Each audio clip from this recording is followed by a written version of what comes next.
We're taking a look at the saw from the Matwork, and this is a classical exercise and a great exercise to be introducing to your beginner clients, because we're really wanting to encourage not just what's happening in the torso, that rotation with flexion, but a really strong sense of how much we want the legs to be active as we mobilize the spine, and how much the arms are staying engaged and contribute to that overall movement.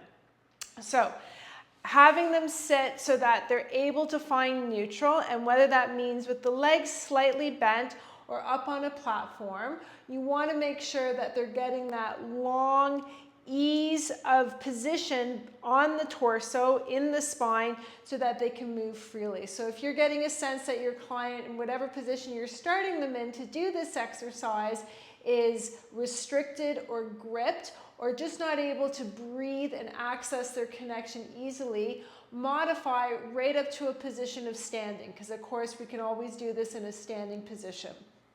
So your legs are going to be in the classical setup about as wide as your shoulders, if not a little bit wider.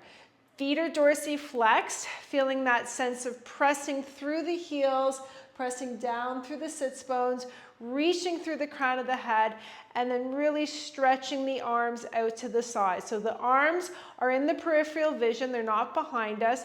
Palms are facing forward, and taking that first inhale to rotate, but then the arms keep going. That back hand turns inwards. As you exhale, you're flexing forward, reaching towards that baby toe, and then inhale, pulling back up, and exhale back to center.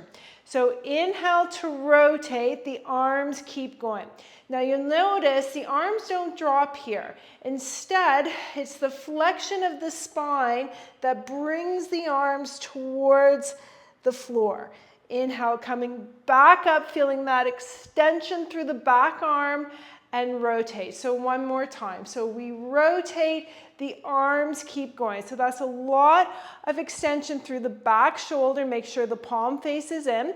Again, as your client flexes forward, you're lowering the arms, not via the shoulder joint, that stays fixed, but because they're scooping into that spine. Come back up, feeling almost a little more rotation.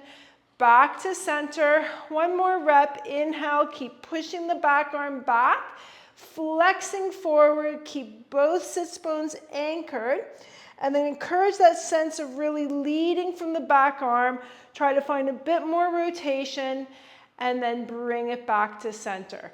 So again, key things to make sure of here is that the arms aren't dropping up and down.